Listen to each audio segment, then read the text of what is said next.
Ahora vamos a ir con la segunda parte de video, que es de la hipertensión arterial sistémica, específicamente al tratamiento. Ok, vamos a ir a la parte del tratamiento. Nosotros, el tratamiento antihipertensivo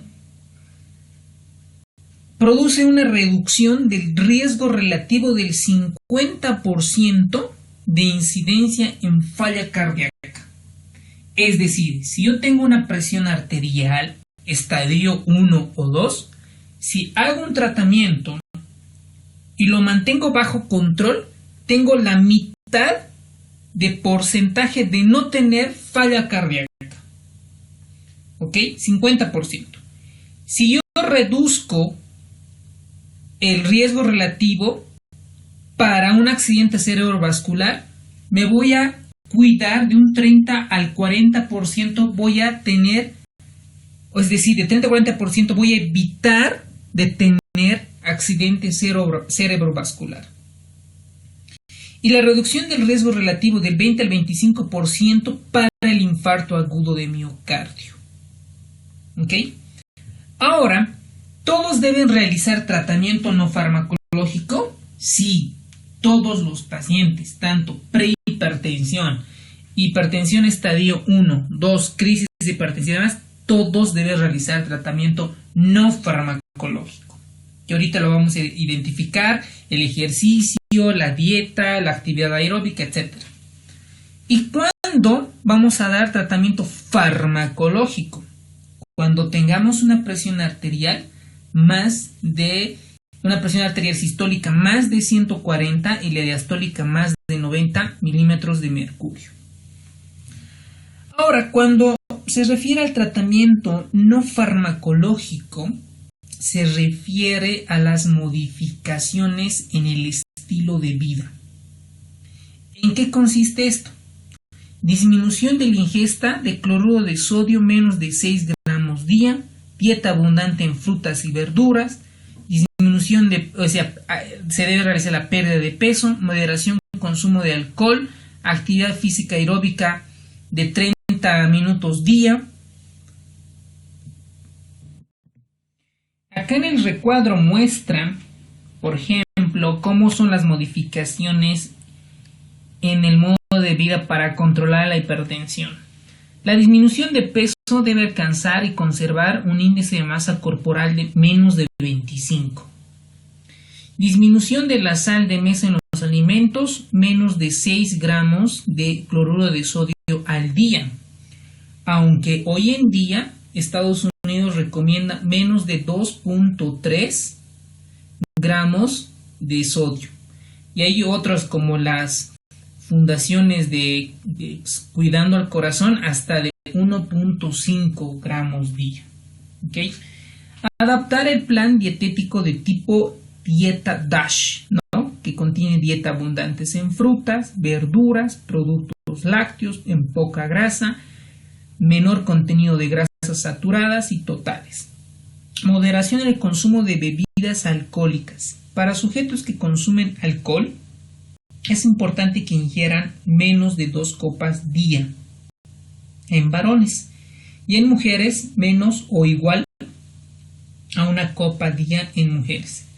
La actividad física aeróbica por lo menos debe tener como 30 minutos al día, aunque las nuevas guías dicen que son 40 minutos, pero en el Harrison está como 30 minutos. Y aquí, por ejemplo, esta imagen la saqué porque creo que es muy importante destacar que cada modificación cuánto reduce aproximadamente la presión arterial sistólica. La reducción de peso o mantener un peso normal para el cuerpo o con un índice de masa corporal entre estos rangos disminuye de 5 a 20 milímetros de mercurio por cada 10 kilogramos de pérdida de peso. ¿Ok? Cuando se adopta la dieta DASH, el plan DASH, ¿ok? Que se consume dieta rica en frutas, vegetales, disminución en ácidos grasos, reducción de contenido de ácidos grasos saturados, disminuye de 8 al 14 milímetros de mercurio. La reducción de sal, es decir, de 2.4 gramos de sodio o 6 gramos de cloruro de sodio menos, disminuye de 2 a 8 milímetros de mercurio. Actividad física, ¿no? Un ejercicio aeróbico, como caminar, por lo menos 30 minutos al día, ¿ok? Reduce de 4 a 9 milímetros de mercurio. El consumo moderado de alcohol disminuye de 2 a 4 milímetros de mercurio. Entonces ustedes, si se dan en cuenta, lo que más disminuye la presión arterial dentro del tratamiento no farmacológico es la reducción de peso. La dieta seguida del consumo de sal. Entonces, las guías que manejan el octavo consenso, donde menciona que cualquier antihipertensivo está indicado en pacientes con tratamiento farmacológico, tanto diuréticos tiacídicos, bloqueadores de canales de calcio de acción prolongada, como el amlodipino, inhibidores de la enzima convertidora de angiotensina, bloqueadores de los receptores angiotensina 2. Aquí vamos a tener algunas pautas, ¿ok? Por ejemplo, cuando nosotros tenemos, cuando vamos a indicar diurético tiacídico o un bloqueador de canales de calcio como monoterapia en pacientes de raza negra. Debe usar un inhibidor de YECAS o ARAS en monoterapia en pacientes, ojo, inicialmente que tengan nefropatía diabética o enfermedad renal crónica no diabética complicada por proteinuria. ¿Ok? Cuando ya está con una enfermedad renal crónica establecida, imagínense con un filtrado glomerular menos de 30, ojo, están contraindicados por el riesgo de hipercalemia. Y los beta bloqueantes, según el octavo consenso, ojo, lo que estoy comentando, según el octavo consenso, los beta bloqueantes ya no se recomienda como monoterapia inicial en ausencia de una indicación específica, como cardiopatía isquémica, falla cardíaca con disminución de la fracción de eyección. ¿Ok? Antes sí estaba indicado. Cuando esta presión arterial no se la controla adecuadamente, se hace la duoterapia. Entonces nos recomiendan que podemos elegir entre YECAS y ARAS, con YECAS o ARAS, ojo, porque no se puede dar al mismo tiempo los dos, con un calcio antagonista. Y la presión arterial meta es después de iniciada la terapia antihipertensiva. Los pacientes deben ser reevaluados en el tratamiento. Debe aumentarse cada 2 a 4 semanas la dosis si es que no se logra controlar. Ahora vamos a ver los antihipertensivos, ¿no? Principalmente los diuréticos. La farmacoterapia está indicada cuando la presión arterial esté más de 140/90. Los de tipo diuréticos, ¿cuáles? Ejemplo, la hidroclorotiazida, un agente de primera línea según el séptimo consenso, porque según el octavo consenso, cualquier antihipertensivo está indicado. ¿Cuál es el mecanismo de acción de la hidroclorotiazida? Inhibe la bomba de sodio-cloro en el túbulo contorneado. ¿Ok? Es decir, aumenta la excreción de sodio. Luego tenemos los ahorradores de potasio como el triamtereno. Inhiben los conductos sódicos en el epitelio en el túbulo distal de la nefrona. Son antihipertensivos débiles. Se usan junto con la antiadhesiva para proteger hipopotasemias porque ahorran potasio. Los diuréticos de ASA, pues normalmente no la usamos como parte ambulatoria, pero sí en pacientes internados. Bloquean los receptores el cotransportador sodio-potasio-cloro en la rama gruesa descendente de la asa de Henle. Se reserva para personas con menos de filtrado glomerular o con una creatinina mayor a 2.5 miligramos decilitro, o en falla cardíaca o retención de sodio y edema. En esos pacientes está indicado los diuréticos de tipo ASA. Y aquí tenemos los diuréticos, las dosis, y aquí vamos a hacer hincapié en las contraindicaciones. Por ejemplo, las tiazidas, tanto la hidroclorotiazida como la clortalidona, están contraindicadas en pacientes con diabetes, dislipidemia, hiperuricemia, gota e hipopotasemia. ¿Okay? Los diuréticos de acción de asa de Henle están contraindicadas lo mismo en diabetes, dislipidemia, hiperuricemia, gota e hipopotasemia, por el riesgo pues de que elimina potasio, produce dislipidemias, descompensa la diabetes, etcétera, ¿no? Y los antagonistas de la aldosterona, como la espironolactona y la esplerenona, pues están indicadas en disfunción sistólica, en hiperaldosteronismo primario, y están contraindicadas en falla renal o hiperpotasemia. Los diuréticos que retienen potasio, como la amilorida y el triamtereno, pues está contraindicada en falla renal e hiperpotasemia. Los inhibidores de la enzima convertidora de angiotensina o IECAS. ¿Okay?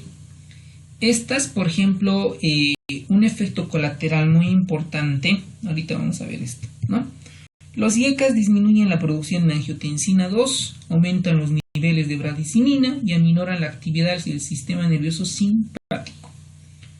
Los ARAS2 bloquea los receptores del AT1 de la angiotensina, lo que lleva a potenciar efectos receptores de la AT2. Ambos hipertensivos son muy eficaces, pero están contraindicados en falla renal, hipercalcemia, hiperpotasemia o hipoaldosteronismo. Ojo con esto. Puede aparecer tos y angioedema con el uso de IECAS.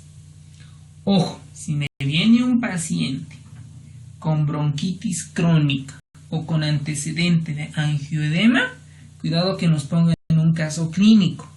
Un paciente que viene con hipertensión arterial, pero de antecedente tiene angioedema o tos, ¿cuál de estos está contraindicado? Los IECAS. ¿Okay?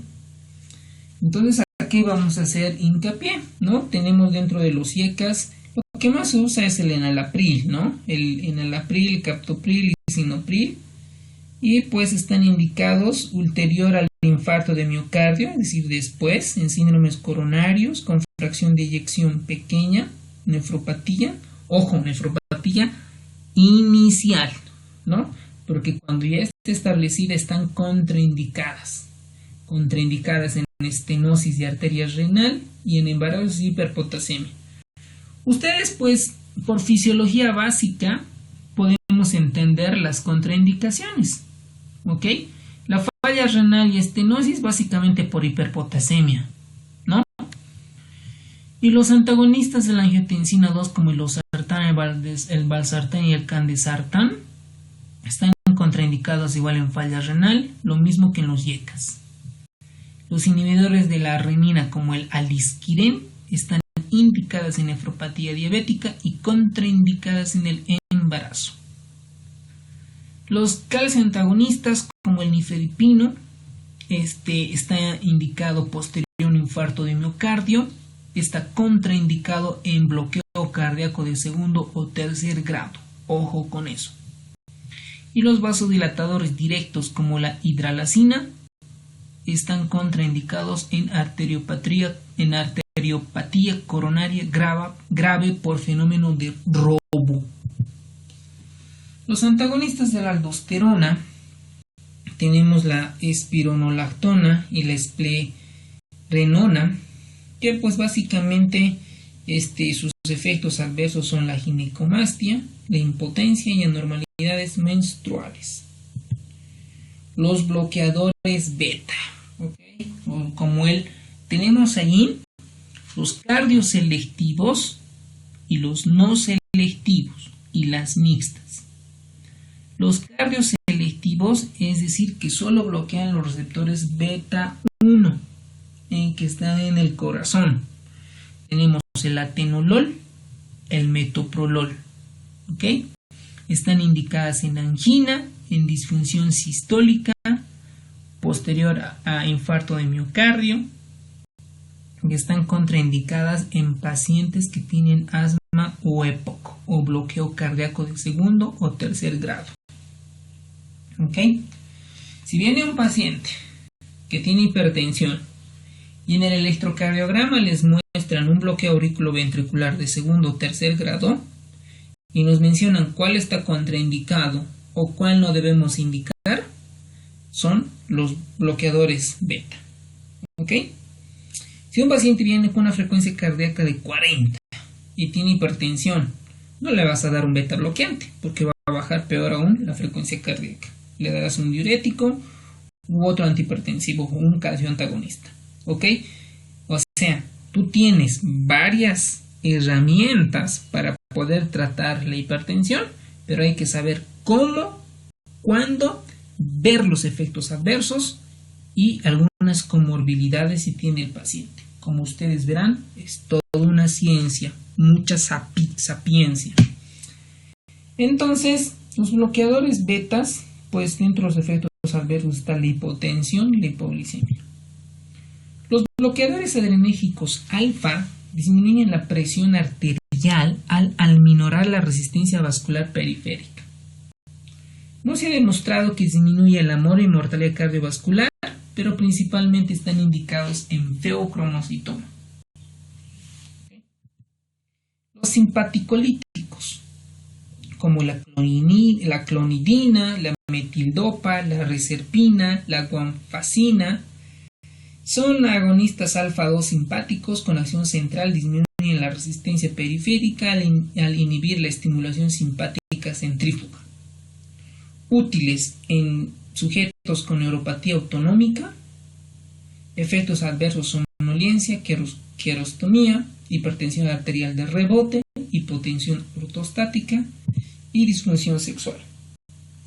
Los antagonistas de calcio, pues lo que hacen es disminuir la resistencia vascular periférica, aminoran eficazmente la presión arterial y sus efectos adversos es la hiperemia, la cefalea y edema. ¿Ok? Retienen líquido. ¿Cuáles normalmente usamos? El nifedipino, ¿ok? Que tiene de larga acción.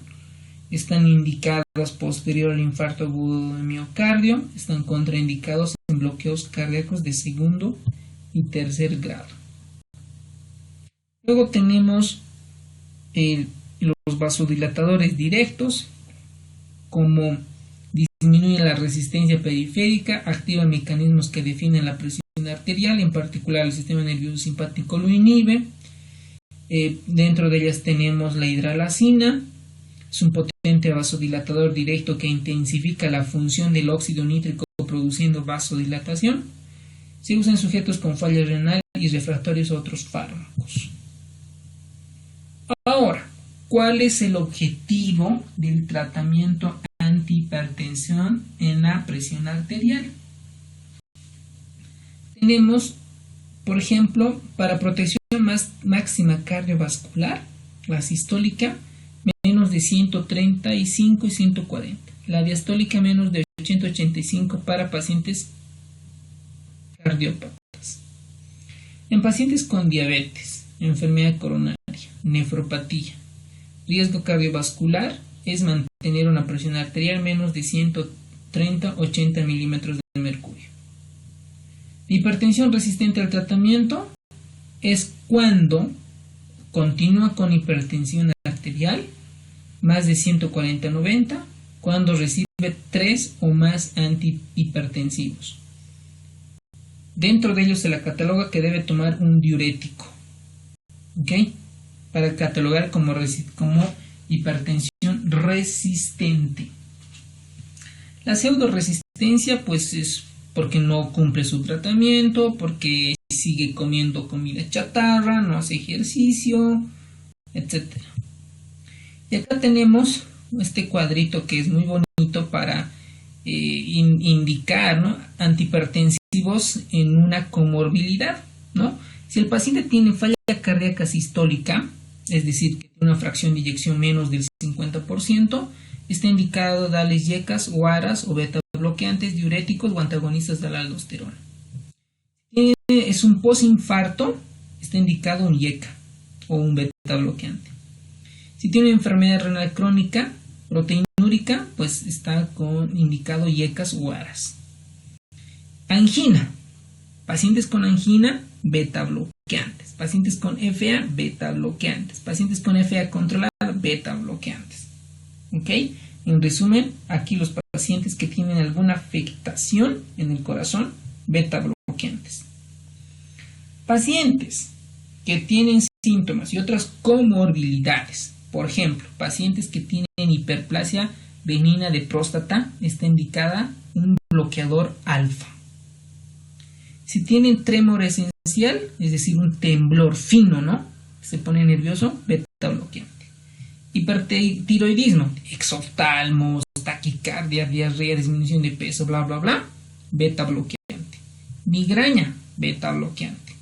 Osteoporosis, diurético tiazídico.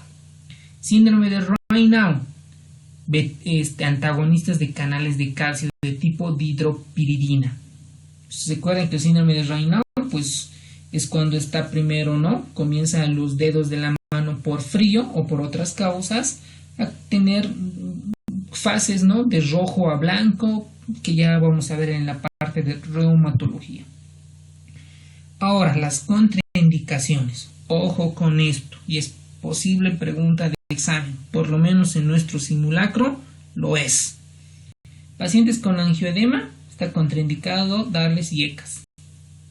Enfermedad broncoespástica, por ejemplo un EPOC, que se asocia a un broncoespasmo o un asma, está contraindicado dar beta bloqueantes.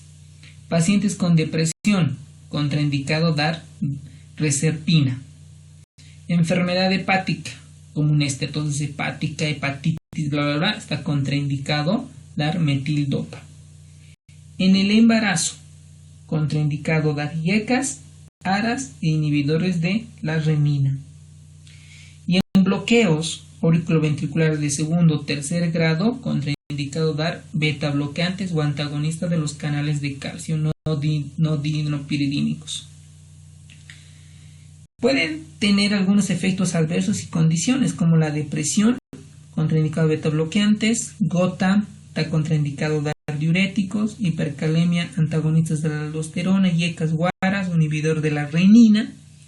En hiponatremia está contraindicado dar diuréticos tiazídicos y enfermedad renovascular, YECAS y ARAs, inhibidores de la renina.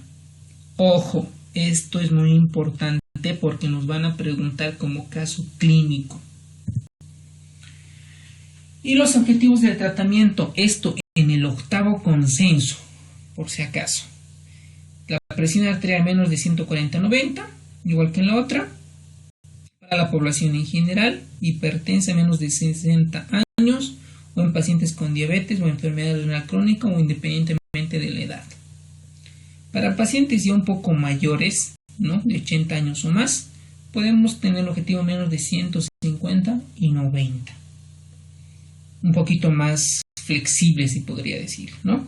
La presión arterial meta es de 150 y 90 unidades de mercurio para la mayoría de la población hipertensa en general entre los 60 y 79 años. Las emergencias ya lo hemos visto, tanto las emergencias como las urgencias. Y la hipertensión resistente también, que ya mencionamos, que la hipertensión es resistente cuando está más de 140/90, pero tiene 3 antihipertensivos y uno de ellos tiene que ser un diurético. Hay que buscar la causa, ¿no? Primero confirmar y dar la causa, y pues si realmente se confirma, hay tratamientos como la simpatectomía u otros. Cualquier consulta, duda, sugerencia, acotación, lo hacemos a través del foro y el debate. Espero que les haya servido un poquito. Muchas gracias.